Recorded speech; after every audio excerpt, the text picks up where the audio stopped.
Boa tarde a todos. Sejam todos muito bem-vindos ao nosso Recanto da Luz para mais uma tarde, então, de aprendizado, né? A nossa saudação também fraterna a quem está conectado conosco pelo nosso canal no YouTube.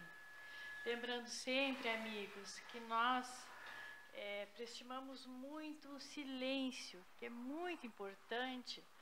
Porque assim, quando nós chegamos aqui no recanto, nos sentamos, relaxamos, nos desligamos dos nossos problemas, a espiritualidade amiga já começa a nos auscultar, né? Então, percebendo qual é a nossa dificuldade, já estamos orientando, nos intuindo ao melhor. Então, já com o telefonezinho desligado, tudo melhora, né? E lembrando também que nós sempre pedimos pelos nossos assistidos da nossa casa espírita, mas antes já vamos agradecer, né, pelo bem que todos vocês estão fazendo, doando um pouquinho, 1 quilinho de alimento, faz muita diferença, né? Então agradecemos imensamente a essa ajuda. Então agora nós vamos fazer uma oração por todos nós. Vamos relaxar a nossa mente e o nosso corpo, para que, conectados com a nossa equipe espiritual, possamos já receber o auxílio que aqui viemos buscar. Diz assim: ser modelado por Deus. Senhor Deus, diante de Ti estou de alma limpa, esperançosa, querendo começar e recomeçar, ser melhor hora a hora e dia a dia. Quero ser nas Tuas mãos como a massa na mão do artista, ou o barro na mão do oleiro.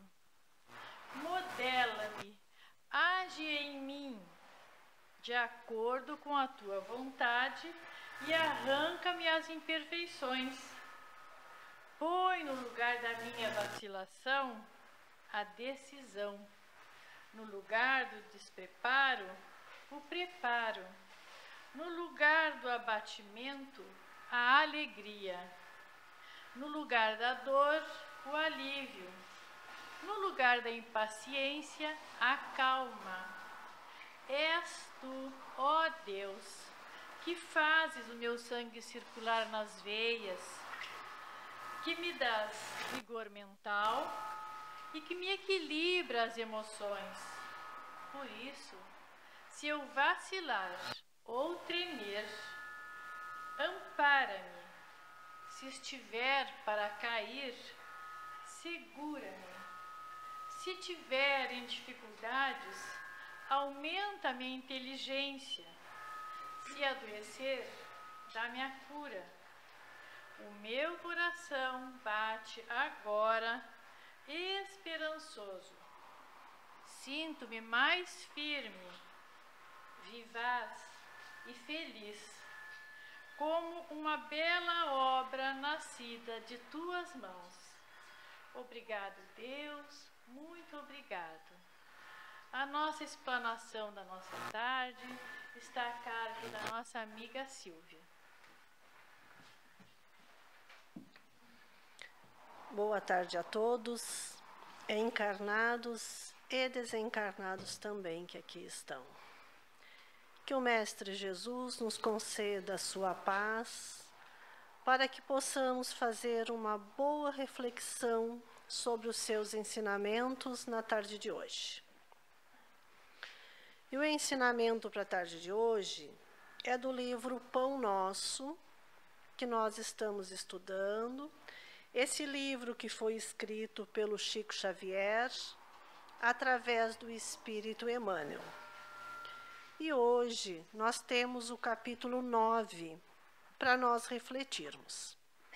E tem como título Homens de Fé. E no Evangelho de Mateus, Jesus diz o seguinte: todo aquele, pois, que escuta estas minhas palavras e as pratica, assemelhou-ei ao homem prudente, que edificou sua casa sobre a rocha. E Emmanuel nos diz o seguinte: os grandes pregadores do Evangelho sempre foram interpretados à conta de expressões máximas do cristianismo, na galeria dos tipos veneráveis da fé. Entretanto, isso somente aconteceu quando os instrumentos da verdade efetivamente não olvidaram a vigilância indispensável ao justo testemunho. É interessante verificar que o Mestre destaca entre todos os discípulos aquele que lhe ouve os ensinamentos e os pratica. Daí se conclui que os homens de fé não são aqueles apenas palavrosos e entusiastas, mas os que são portadores igualmente da atenção e da boa vontade perante as lições de Jesus, examinando-lhes o conteúdo espiritual para o trabalho de aplicação no esforço diário. Então, nessa passagem de Mateus, Jesus nos fala da fé. A fé que nós devemos desenvolver em nós mesmos, no nosso dia a dia, no nosso cotidiano, para que possamos vivenciar a nossa jornada terrena. Então, nós vamos ver primeiro como é que nós podemos conceituar a fé. Porque para nós termos fé, nós temos que entender o que é isso, né? E no nosso vocabulário da língua portuguesa, diz o seguinte: a fé, ela tem várias acepções, várias definições. E uma delas diz que fé é a confiança que o indivíduo tem em si mesmo de conseguir vencer as dificuldades da sua vida. E que outros indivíduos que não têm essa fé, essa confiança, eles não conseguem vencer as dificuldades e então vence. Mas a fé também ela é definida como crença em dogmas de várias religiões. E aí nós vamos ver a fé cristã, a fé judaica, a fé protestante, a fé católica, a fé umbandista e outras tantas religiões. São muitas expressões de fé que a humanidade tem. Mas existe, por fim, a fé pura. O que é a fé pura? É aquela fé que se traduz pela certeza absoluta do amor, justiça e misericórdia de Deus para com os seus filhos. Essa fé é a mais difícil de todas. E rara entre nós encarnados a possui. Por quê? Porque a fé demanda um conhecimento, um aprimoramento moral e espiritual bastante elevado. E nós que estamos aqui no planeta Terra, ainda não temos esse aprimoramento. Hoje nós estamos aqui para tentarmos aprender um pouquinho sobre isso. E é esse o nosso objetivo quanto encarnados: aprendermos a desenvolver essa fé que nos sustenta e que nos ajuda. Ter fé em Deus é guardar no coração a certeza infinita do seu amor, de que Ele jamais, jamais desampara um filho seu. Nunca. Para Ele, nós somos tudo. Nós somos especiais, porque nós somos parte dEle. A fé, quem tem essa fé pura, é o indivíduo que, apesar de todas as atribulações da vida, de todas as dificuldades, de todos os sofrimentos, ele confia e ele tem esperanças num amanhã melhor. Ele tem paz no coração, porque ele sabe que ele não está sozinho. Ele sabe que se ele não tiver nenhum outro amigo, familiar que lhe apoie, que lhe ajude, ele sabe que tem Deus que não o desampara. Quando nós falamos de fé, nós também precisamos entender que existe a fé cega e a fé raciocinada. O que é a fé cega? A fé cega é aquela fé que a pessoa tem independente da razão. Ela acredita em alguma coisa e ela não quer saber se aquilo é falso ou se é verdadeiro. Se aquilo faz bem ou se aquilo faz mal. Ela simplesmente acha que aquilo é o fundamental.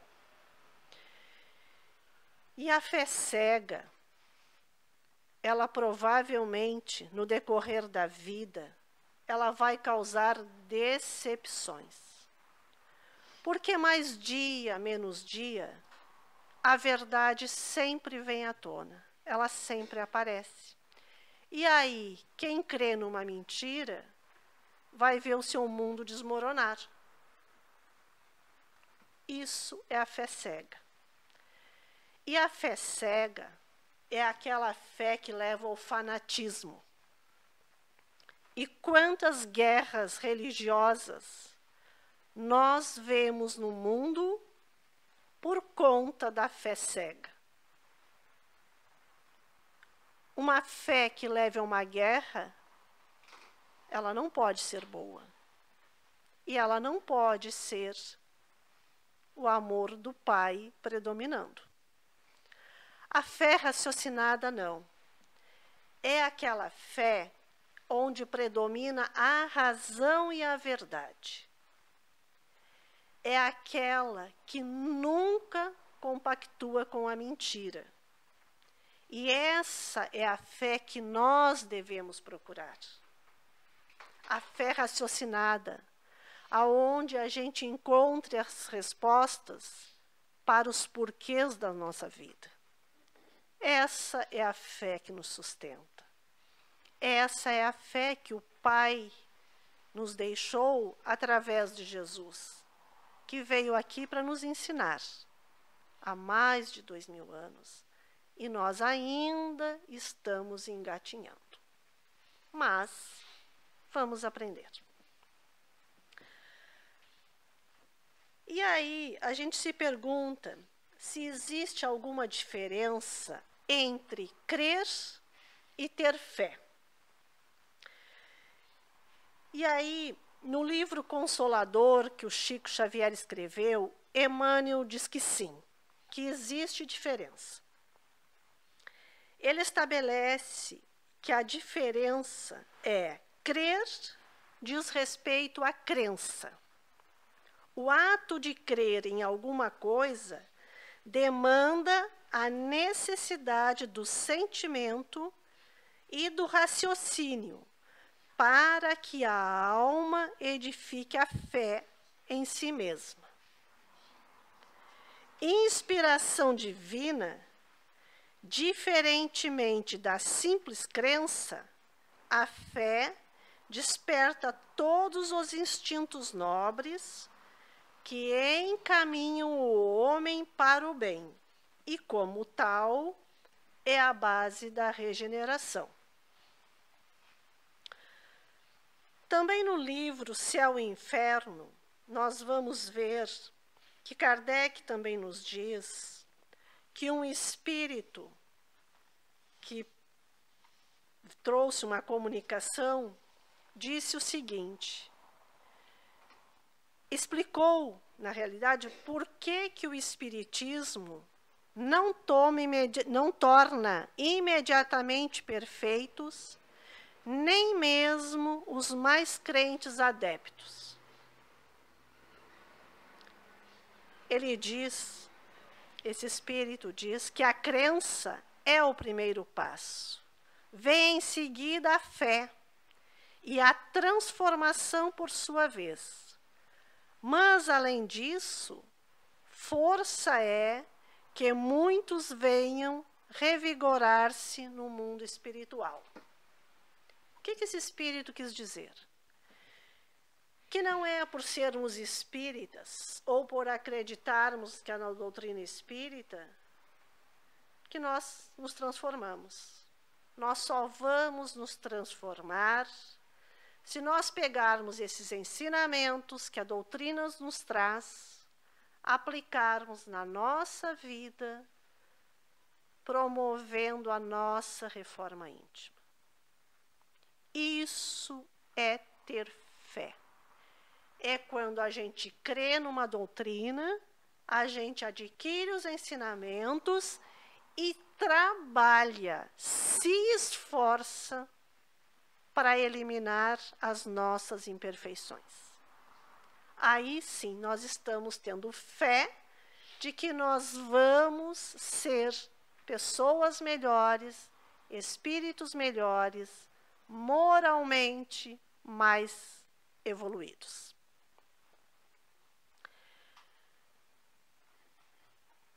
Kardec perguntou aos espíritos também se é possível comunicar a fé a alguém por meio da imposição. Se nós podemos impor a fé a alguém. Kardec recebeu como resposta que não. A fé não se impõe nem se prescreve, mas ela pode ser adquirida, não existindo ninguém que esteja impedido de possuí-la. Para crer, é preciso, porém, compreender, porquanto, adverte o codificador, a fé cega já não tem lugar em nosso mundo.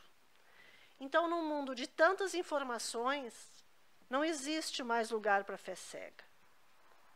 Nós precisamos estudar, refletir e pensar o que a fé raciocinada nos traz. E ela nos traz o consolo. É isso que ela nos traz. E a fé verdadeira, ela não se conquista de uma hora para outra. Nós só vamos adquirir com o tempo. Ele é o fruto das nossas experiências vividas no dia a dia. Por isso que só quando nós vamos nos esforçando, quando nós realmente colocamos em prática a nossa boa vontade, nós vamos adquirindo essa fé. Muitas pessoas têm uma facilidade, alguns, maior de adquirir essa fé. E aí a gente se pergunta, mas por que aquela pessoa que não tem esclarecimento intelectual, ela passa tanto trabalho, ela tem tantos sofrimentos, ela tem tantas dificuldades na sua vida, como é que ela tem fé ainda? Como é que ela diz que a vida é boa, que Deus é maravilhoso e que o amanhã vai ser melhor que o hoje? Acontece que essas pessoas, elas trazem isso das suas vidas anteriores. É uma fé, uma confiança em Deus que elas já adquiriram antes. Porque aquilo que nós adquirirmos como nosso conhecimento, como nosso melhoramento moral e espiritual numa vida, a gente não perde nunca mais, gente. Porque o espírito não regride nunca. Então, aquilo que nós já aprendemos nessa jornada terrena, numa outra encarnação, nós vamos trazer todo esse aprimoramento. Vai continuar fazendo parte da gente para sempre, como espíritos imortais que somos. Já outros de nós têm oportunidades, têm conhecimento intelectual, são pessoas esclarecidas, mas dizem que não têm fé nenhuma, que não acreditam em nada. Por quê? Porque são aí os irmãos que ainda estão num grande atraso moral. Então, só as vivências de uma reencarnação e outra que vão poder ensiná-los. E aí a gente se pergunta, Jesus nos deixou algum ensinamento acerca da fé e da sua importância? Sim, ele deixou muitos no seu evangelho, muitos ensinamentos. E um dos ensinamentos diz o seguinte, está lá no evangelho de Mateus, quando Jesus diz, tudo é possível naquele que tem fé. E o mestre, ele afirmou aos apóstolos que se eles tivessem a fé do tamanho de um grão de mostarda e dissessem para a montanha, transporta-te daí para ali, que essa montanha se transportaria. E aqui a gente precisa fazer uma ressalva. Quando Jesus falava aos apóstolos dessa montanha, ele não estava falando de uma montanha de terra, de um monte de terra e árvores. Ele estava falando da montanha das nossas dificuldades. Era disso que Jesus falava. Ele dizia que das nossas dores, sejam as dores do corpo físico, sejam as dores morais, sejam as nossas perdas de entes queridos, sejam os nossos conflitos familiares, com amigos, na sociedade, no trabalho. Era disso que Jesus falava, porque os apóstolos eram pessoas como nós, que tinham uma vida exatamente como a que nós temos, com todas as atribulações da devida época. Então, e aí Jesus falava que mesmo quando tudo está correndo bem, mesmo assim nós não temos fé. Porque nós somos preconceituosos, nós somos orgulhosos, nós temos a cegueira do fanatismo, as nossas paixões orgulhosas predominam, o nosso interesse material, são todas essas montanhas que entravam o nosso caminho. E que Jesus disse que se nós tivéssemos a fé forte, perseverante, tivéssemos energia e os recursos, todos esses necessários para vencer os obstáculos, nós venceríamos. Mas muitos de nós não vencemos porque nós não acreditamos em nós mesmos e muito menos em Deus. Por isso, a nossa jornada fica mais difícil. Porque quando nós passamos a ter essa fé que a gente chama de fé robusta, que é aquela que nos sustenta, apesar de todas as adversidades, a gente consegue.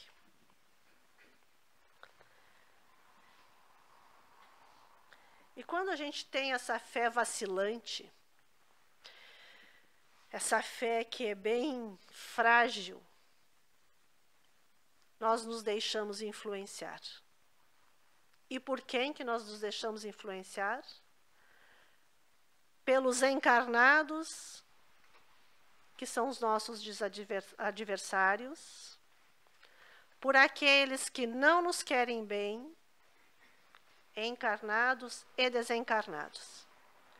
Aí nós não temos confiança em nós, as pessoas nos falam as coisas mais absurdas sobre nós mesmos e nós acreditamos.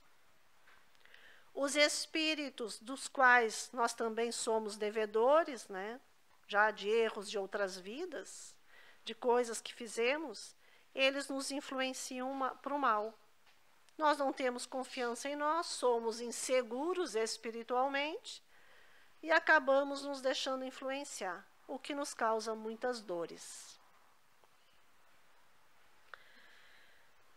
No livro A Tempestade, Joana de Ângeles diz a Divaldo Franco que cabe ao Espiritismo essa gigantesca tarefa de reconduzir o homem moderno a Deus, esculpir-lhe a fé superior e racional, mediante a utilização dos recursos de que dispõe, a fim de estruturá-la pelos fatos de que se reveste e pela lógica que deles difundir-se, favorecendo-o com mais profunda compreensão dos motivos e objetivos da vida simultaneamente, engrandecendo a tônica dos deveres da caridade, do trabalho, da humildade, efeitos imediatos de sua transformação pela fé. E Joana ainda diz, o desprezo à fé, antes de significar preciosa conquista da inteligência, que se supõe superdotada, revela pobreza de percepção, como riqueza de vã cultura, que não enxuga as lágrimas do coração, nem acalma as inquietações, que somente a fé consegue dulcificar e apaziguar. No nosso Evangelho, segundo o Espiritismo, no capítulo 19, que tem por título também A Fé que Transporta Montanhas, na instrução dos Espíritos, eles nos dizem o seguinte, que a fé é a mãe da esperança e da caridade. Que a fé, para ser proveitosa, deve ser ativa, ou seja, precisamos trabalhar para ter fé. Ela não pode ficar adormecida. E que a fé é a mãe de todas as virtudes que nos conduzem a Deus, porque nós sabemos que a caridade é a virtude que nos conduz a Deus. E que nós devemos estar sempre atentos para que possamos desenvolver essas virtudes. Então, para desenvolver essas virtudes, nós precisamos ter fé. A fé é a divina inspiração de Deus que desperta todos os nobres sentimentos que conduzem o homem para a prática do bem, tornando-se a base de sua renovação. Porém, é necessário que essa base seja forte e durável, pois, se alguma dúvida abalar esse alicerce, o que será do edifício construído sobre ele?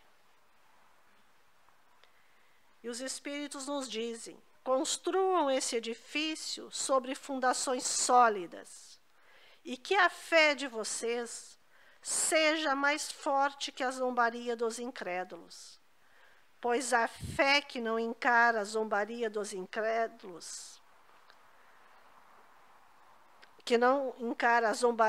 incrédulos, não é a fé verdadeira.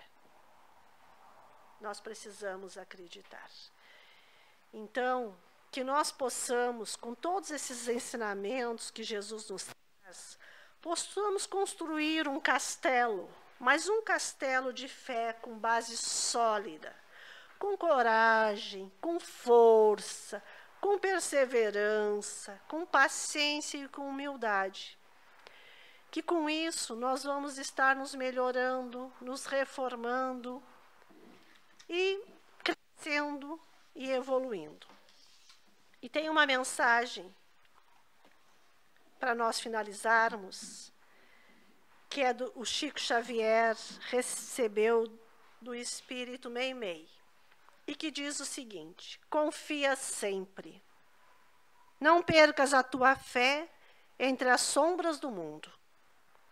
Ainda que os teus pés estejam sangrando, segue para a frente, erguendo-a por luz celeste, acima de ti mesmo.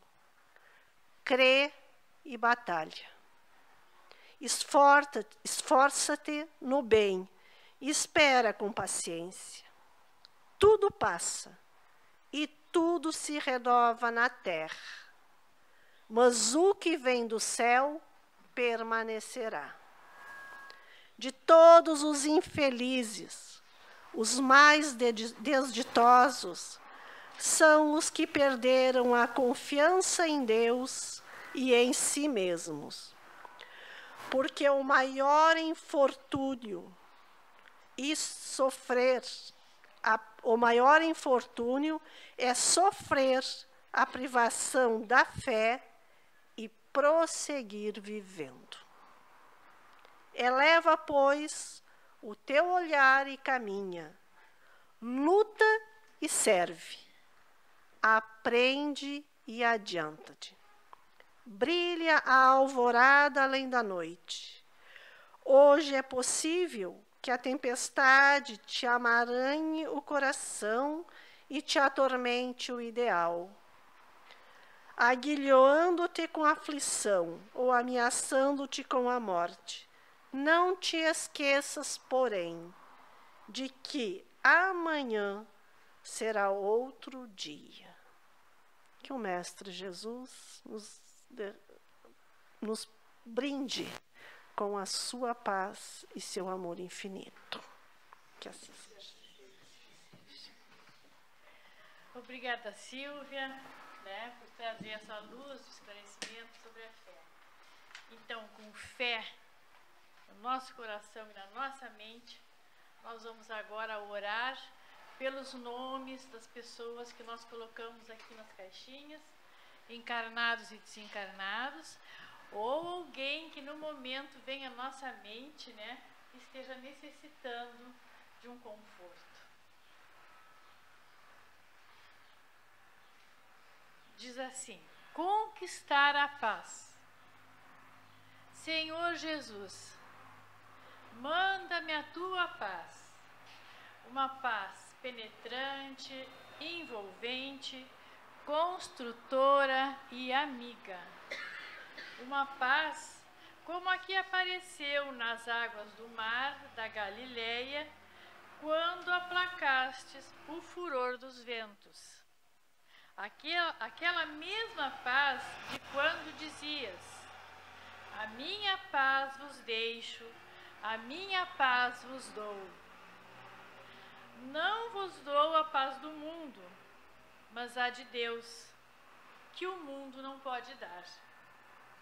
E parece-me que te vejo, ó Senhor, olhando para mim e sorrindo, chamando-me para a realização de mim mesmo, para a confiança na vitória, para uma felicidade completa, mostrando-me um lugar a mim reservado.